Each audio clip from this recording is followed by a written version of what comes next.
Up next on Bridges Today, we are going to talk about this great country of America and how we all need to step up to the plate and be the people. Stay tuned. Bridges starts now. Dr. Carol Swain is my guest today on Bridges. She's no stranger to our set here.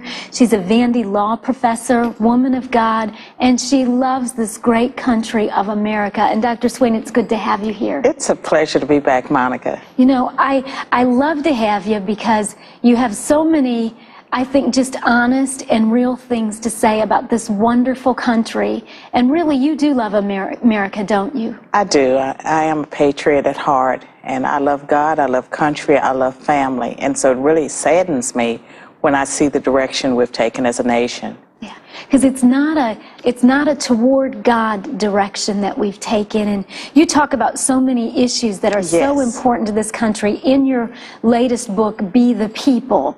And for me, I think, Dr. Swain, that's what it all gets down to, is that we just need to be the people. We do, and I think the American people, we tend to forget that under the U.S. Constitution, the preamble of the Constitution is "We the people of the United States," and so the government is of the people, by the people, and for the people. And if it's not working in the way we want it to work, we can change things. Yeah, and that's what I want us to talk about today, and you know, in the months coming before the election, is really because the idea that I get from the media, Dr. Swain, is that we the people can't really change things, that there are just these people in the media and these really smart politicians, or whatever you want to call them, that feel like they know better than we do. And I guess I just want to ask you again, can we really change things? And if so, how would we change things? Well, first of all, I want people to realize that we are the majority, that in America, the overwhelming majority of people profess to be Christians. And they tend to be more conservative than the policymakers in Washington, the people that are making the decisions. The numbers are on our side, and I think it's very sad that we have allowed a small number of atheists, secular humanists, people who believe that man can solve man's problems to dictate public policy in this country. And so the American people should not feel intimidated by people that have advanced degrees or people that have gone, you know, to the best schools and institutions, even though they may talk with $100 words. People need to trust their own judgment and apply their common sense to the issues of our day. And as Christians, we know that God gives revelatory knowledge, and that we have wisdom, and that wisdom is not about book learning. That wisdom comes from God, it comes from within, and we can evaluate public policies based on it. So what I just heard you say, if I'm understanding you correctly, Dr. Swain, is that, you know, even though you're a Vandy Law professor and you've been to the big schools and all that, and we're not downing that, we're just saying that even if you don't have that, God's given us the ability to understand. He's given us wisdom. He's given us the ability with our common sense to look at these public issues and policies, and that we can speak up and not feel intimidated by anybody just because they use $100 words. Yes, and this thing about advanced degrees, I do have advanced degrees, but I don't feel that that makes me, you know, necessarily any better. It doesn't make me any smarter or any better than anyone else. That we all have wisdom, and I've been blessed to get those degrees. But I know people that are brilliant intellectually, but they don't have any common sense. And unfortunately, some of them are running our country. Yeah, they are. And they have this false idea that they know better than we do. And they want us to shut up, and they want us to think that we're narrow-minded and we don't know what we're talking about, and I'm not agreeing with that. And this thing about, you know, serving in Congress, if you look at the Congress, the Senate and the House of Representatives, it's composed mostly of millionaires, multimillionaires, and, you know, many of them have gone to a narrower set of elite schools. Well, that's not of the people. No. That we would be better off as a nation if we had people in Congress that had backgrounds that reflected the backgrounds of the American people. You don't need a law degree. You don't have to be a lawyer to be in Congress, even though many of them, if not most of them, are lawyers. Right. And so I'd like to see some everyday people that feel a calling in themselves to serve in government, to decide to step out there.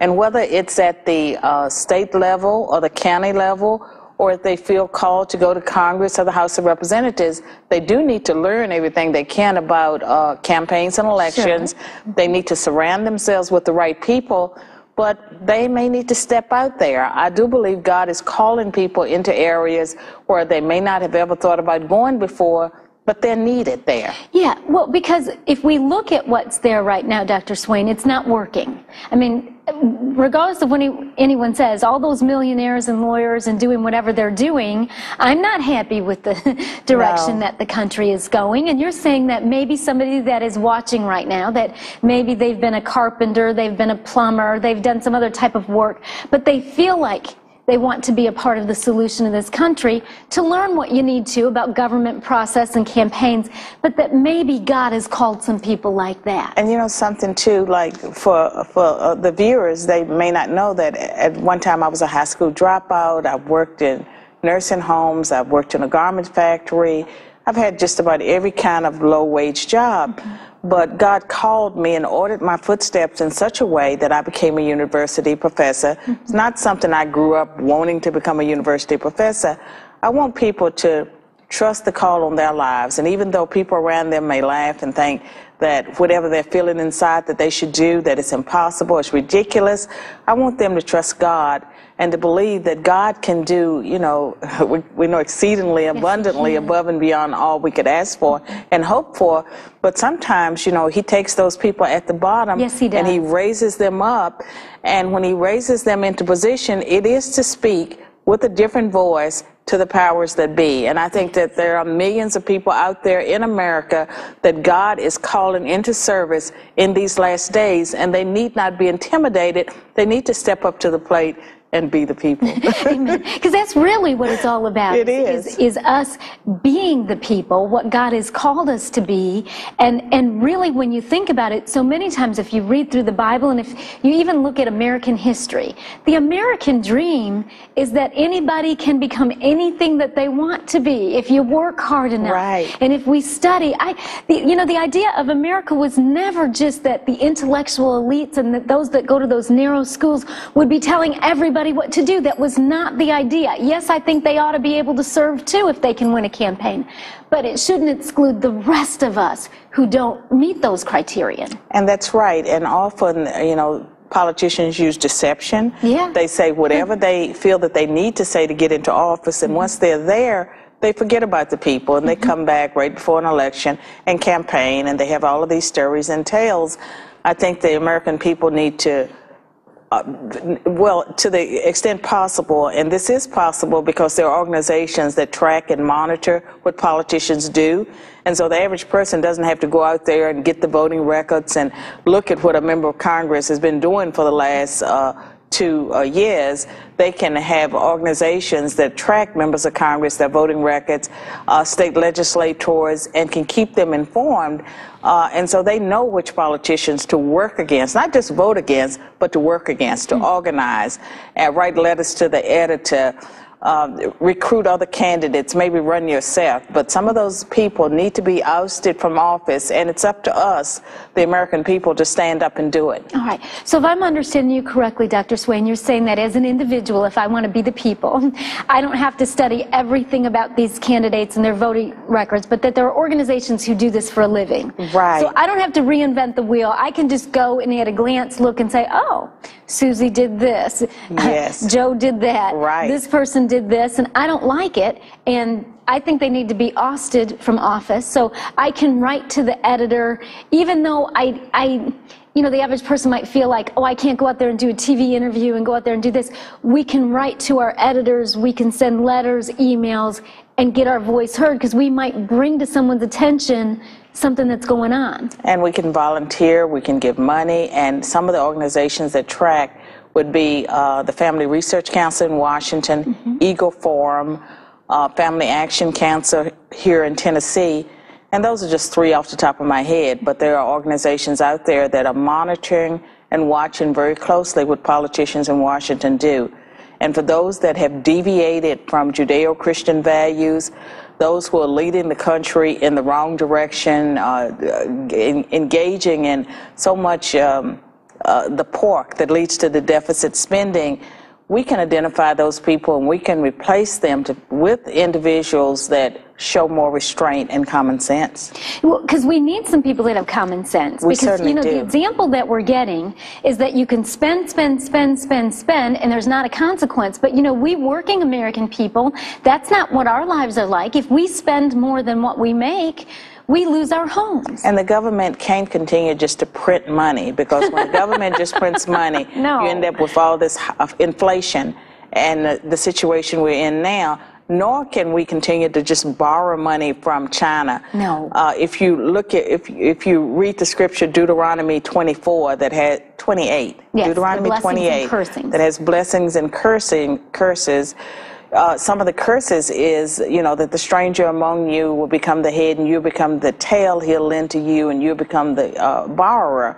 That's what's happened to the U.S. is that we borrow, you know, millions, if not billions of dollars from foreign nations. And a lot of that money, we don't even use it for our own citizens. We send it overseas as foreign aid. We're trying to help people in other countries when we can't even help our own people and we don't have the money. We're broke.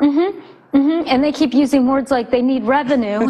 It's like, Yes. we need revenue. It's like, you know what, you need to quit spending, because that's I know. what we average people in America would do. We would look at our budgets and our outgo and say, we got to tighten up our belts here. We got to do couponing. We got to do whatever we got I to know. do to make this thing work. But when we talk about be the people, Dr. Swain, can we really do that? Can we really speak up to these budget issues? Because sometimes I've gotten the feeling like this is just a lost cause. These people are just going to do what they want. Do you really feel like if I write to the editor and I use Family Research Council and study, that average American people can make a difference? I think that, you know, you feel as an individual that you can't make a Right. difference, but when you multiply yourself, you know, by millions of people, Right. then you're not working as an individual, you're working together. And there's so many issues that I believe that we are called to act on. And some of us can volunteer. There are all sorts of ways that we can volunteer. We can donate money, we can run for office, we can write letters, we can protest, we can stand outside the state capitol or the White House holding a sign.